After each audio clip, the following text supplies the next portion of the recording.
welcome to Social Media Help Desk. It is that time once again every week where we're going to talk to you about the tips and tricks and the new stuff that's happening on social media. I'm Alexandra. This week I am joined by Lila and also by Taylor. So let's just jump into it right now. Let's start with just the news. This is usually what we like to start with.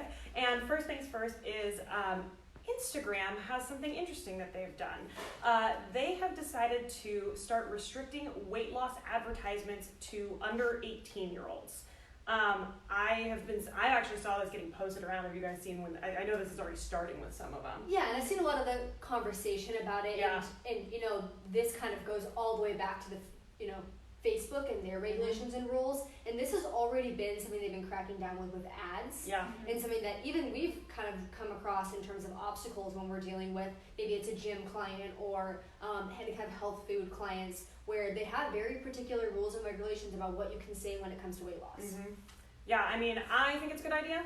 I don't like, it's false advertising when you've got these things that are like, you can have all this incredible weight loss from this thing, whatever it may be, and you're like, okay, well, there's a lot more than that, and I don't think I want to get advice from people on the internet when I have doctors. Yeah, especially when, like, in the world of Instagram influencers where they're promoting this, weight loss shake. It's probably the most common example of this that, people have probably seen is that the Kardashians or any of those kind of influencers are promoting this weight loss shake that can help you lose 10 pounds in 30 days, and those are false claims that are probably not true, and even if they are, they can be really dangerous to those younger people, or anybody really, but particularly younger people. And you bring up a good point, because the article did state that it's specifically a rule for the people who are under the age of 18, because that is the age that you're most influenced by whatever is being told to you is a good idea. And so I understand that Instagram is moving into this direction of cracking down, because they have to make their platform safe to use for this age group, because more and more people from that age group are coming there. And I wouldn't be surprised if we don't see this in other aspects other than just weight loss, but other things that are potentially dangerous to a younger group who are very impressionable and will believe and will buy anything that their favorite influencers are selling. Oh, absolutely. Yeah. There's a reason influencers are. There's a reason there's demographics that go after teens. They're trendy.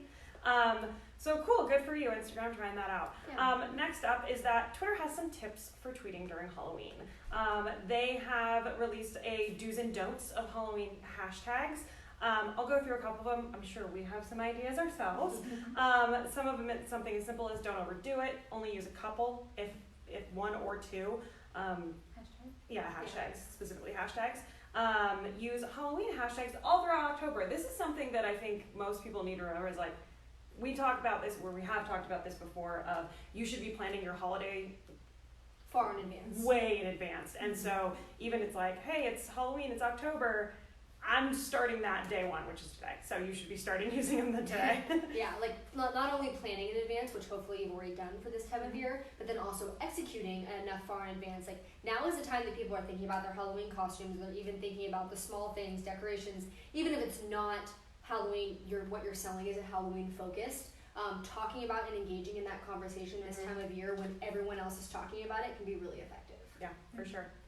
Another one is remember that you won't be the only one sharing. So this is something in general, this is really what it comes down to is being creative. Have something unique. Come up with a good idea, something that's uniquely yours. And so when it comes to your business, you offer something different and better than someone else is going to do. So capitalize on that and just add, hashtag spooky to it, or better than that. Don't do what I just said. A little more creative. Don't do what I just said.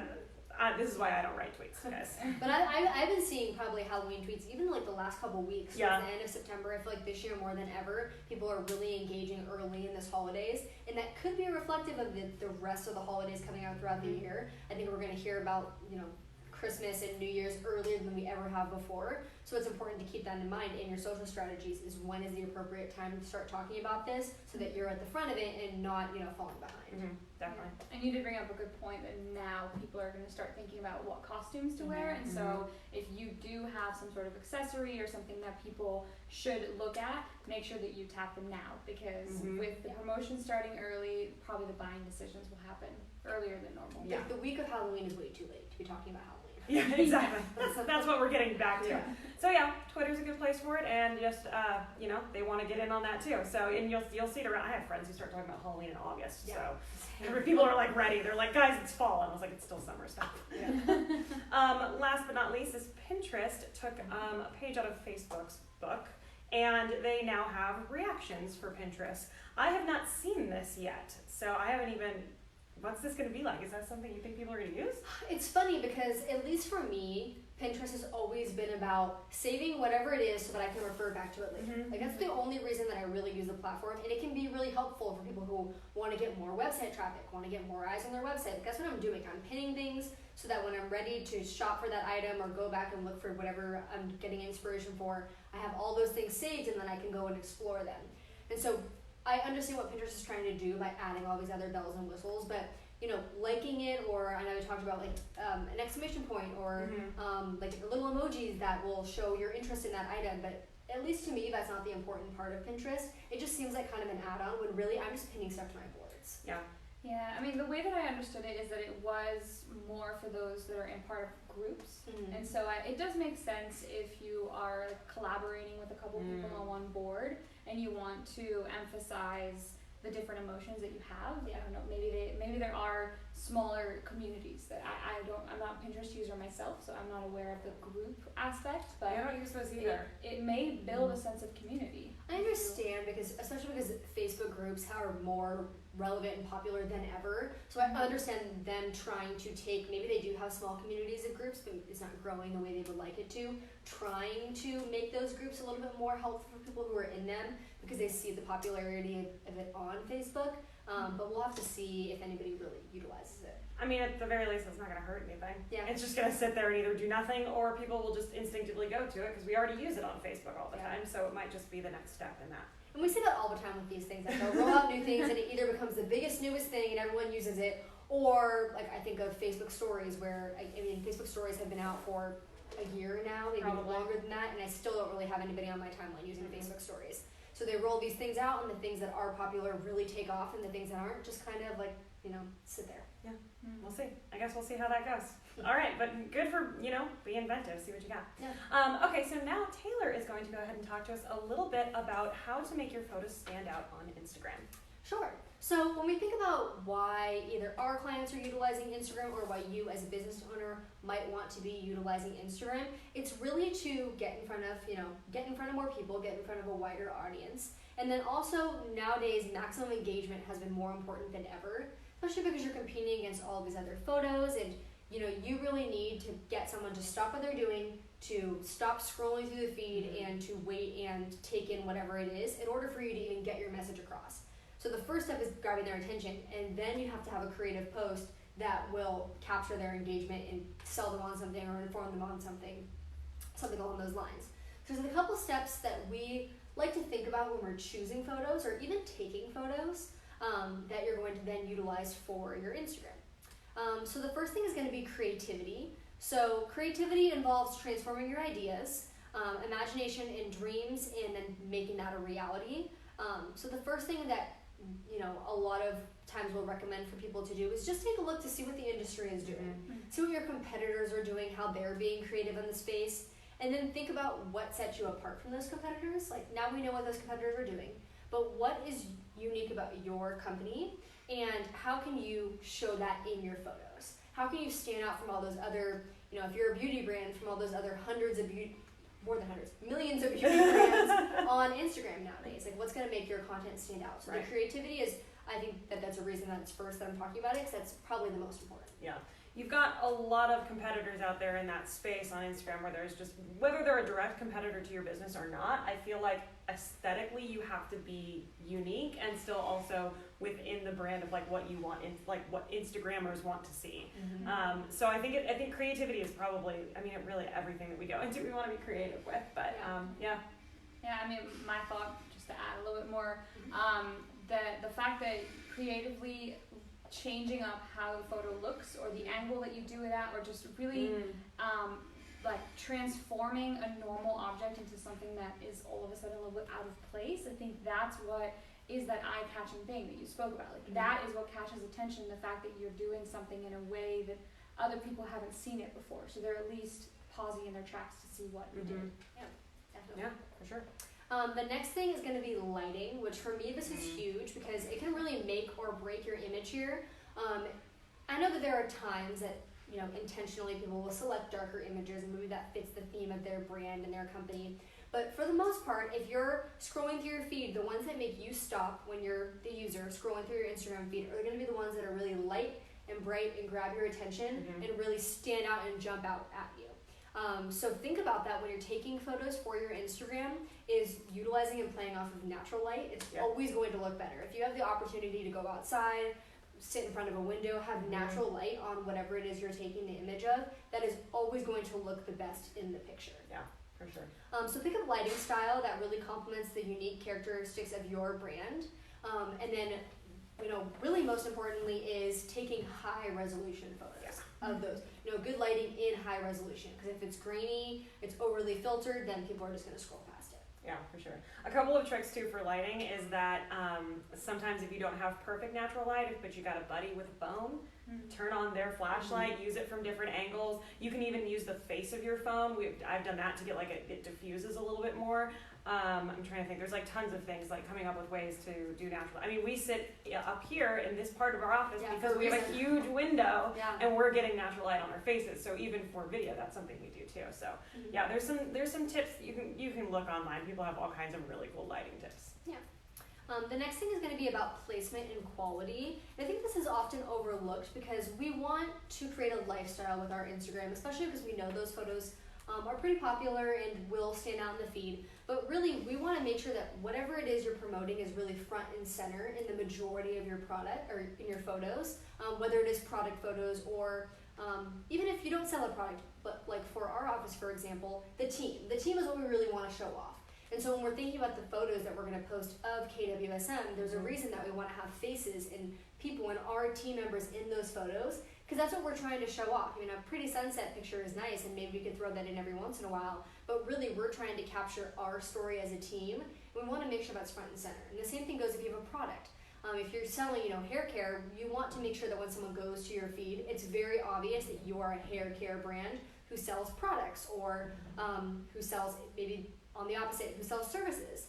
Making sure that's really clear in your photos so that your audience understands who it is they're following and what it is they're following. Yeah, and a thought comes to mind when you're saying this because there's probably some listeners who are like, well, I'm a financial services person. How do I capture my brand aesthetic and get that photo going? And sometimes the answer is that Instagram is not maybe the right platform for you, and you don't necessarily need to have photos of the act and the job that you do for your clients. Maybe if you're a really active accountant or something that's a little bit more office focused, then use the opportunity to take a photo at your networking event or show a photo of your client so that those are the stories and the faces that you show. But I do think that there are some businesses out there that might have a more difficult time getting this product shot, and so for them, the question is maybe Instagram is not the right place. Yeah. Is there a way for you to productively show off what it is that you're trying to, show of value to other people? Exactly. I think the only alternative to that would be is if you're trying to show off your culture, and you could possibly use Instagram as a hiring tool. Yeah, so that would be something where you'd say, okay, so maybe I'm not showing off my services because whatever I offer isn't something that's visual in that kind of way, but we have an office staff and we like to do things together and we want to grow our team, and that might be another good way to do it. It's cultural and trying to get people to come and apply with you. In that case, what you'd be trying to show off and the value you have are the people in the team and the fun things you do, and you're going to make sure that's front and center on your Instagram feed, and that's really obvious if that's your goal. Yeah, for sure. Yeah. So when you're taking all these things into consideration, you're working on the lighting and working about the placings of your photo, just remember to make sure that the quality stays consistent throughout all of your photos. I know it can be really tempting to want to post something about something that happened, but if you don't have a high enough quality photo, it can really pull away from the overall look and feel of your feed. So making sure you're taking these things into consideration so that you do have high quality photos to be able to share, and that everything looks cohesive throughout. Absolutely. And a tip there, if you have already started your Instagram, I know that you've said in the past, there's also the ability to archive, right? Yeah, you don't have to delete all your old photos. There's actually a button, like Lily just said, in Instagram that lets you archive all of your older photos, so that you keep the analytics. You can still see those and refer back to them. You know, think back about good times, but they won't be front and center in public for everyone to see. Yeah, that's a good way to do it. Yeah. Very cool. All right, so now that you've got your Instagram all perfect and you're doing exactly what you want, now you have to tell people what they have to do next, and that's going to be directing them to your website. And that is what Lila's going to talk to us about, because why is someone who clicks over from Instagram to a website so important? So, the reason is because most people use Instagram on their phone. I'm guessing between probably 99% of people. 99% of people. And so even if you are a business who would assume that people take action while they're on their desktop, they may still be, sitting in traffic or just browsing around on their couch and still looking you up on their phone. So to put some statistics behind it, apparently in 2019, people spent 2 hours and 55 minutes per day on their cell phones. So most of the time. Was that, would you say average? That was an average. So that means there's a whole bunch of people about that. Yes, I think I'm definitely. I think everybody in this office probably falls under that. Yes. So it really shows, though, that people are spending more time on their mobile devices and using it for more than what they used to. It's no longer just texting and calling. Like, now you're browsing on Instagram and you're learning about products, you're learning about services, and you're clicking through. So whether you like it or not, people will find your website on their mobile device, and so it's up to you to clean it up and to make sure that it's at least usable and functional, so that you don't make people leave your website after after you just spent all this time getting them to get there in the first place. So while there are many things you can do, I'm going to talk about 5 of them. Okay. Just because these are, in my eyes, the lowest hanging fruit of what you can do to your website, just to make sure that you do have that mobile-friendly experience for them. So the first is load time. So 47. Most customers nowadays, they believe that a website should load within 2 seconds. And anything beyond that, people will tend to leave the website. And so the issue with load time is because you have these very large images, they may not show up right away, so you just have this big blank gap. You may have the actual cell phone freeze, which for a lot of people is panic mode. And then worst case scenario, you can even have the desktop app crash on behalf of your website. So these are all really bad things, and for someone who, we are living in this instant gratification society, like, the faster your website loads, the more likely they are to stay and hang around. Especially when I'm clicking on something that maybe I wasn't looking for immediately, and something caught my eye and their ad did work, and I did click on it. If it doesn't immediately load, then I'm already moving past it. Because I wasn't even looking for it to begin with. And so it really does have to load right away, otherwise they've already lost me. Because if it really takes 3 seconds, you have 3 seconds to think, why did I click on this ad? Why am I here? So the second thing is the content length. When we are initially creating our website, we are writing as if someone is on a desktop, and the font sizes are bigger, but when you get to a mobile device, everything gets shrunk down. And so when you have large paragraphs, those just end up being extremely long scrolls for people on their mobile devices, and can be really hard to follow along where you were in the paragraph. Like, if you have a lot of text, you kind of maybe lose people. And so some suggestions there would be to rewrite some of your website copy so that it is smaller and bite-sized pieces of text. Avoid any lengthy paragraphs, and also consider adding headlines. So changing up the font sizes across your website so that there's clearly distinctions between what the different messages are that you're trying to convey. I think that partially ties into the previous one, which is our attention span is very short. And so, especially when you're on your phone, it's so easy to get to something else. And so if it loads slowly, you're like, okay, I can move on. But if it then gives me paragraphs and paragraphs of information, I'm going to be like, okay, I need like 5 of these words to know what's happening. If it's too long, I'm either not going to go through it all the way, or, it's just going to, it's like you said, it's hard to track on your phone. It's harder to read on your phone, I think. Yeah, and especially if you are writing blogs, something that's a good practice is to look back at your content, figure out what is the purpose of this paragraph, and adding that title to the top. Because I don't know about you guys, but when I read a blog and it says 10 things you should know, I just scroll through those paragraphs. I just look at the 10 things, and then if I enjoyed the 10, I will go in and read a little deeper. Yep.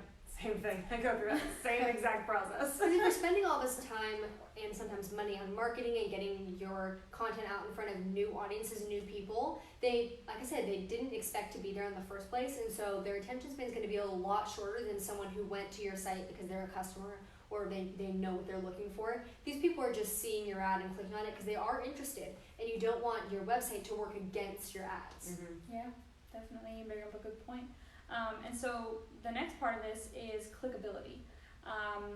The ads do a really good job, especially if you're using Instagram ads, that the visuals bright and center, and then they have this learn more button that stems all the way across your iPhone or mobile device. Yeah. Sorry. What other phones are there?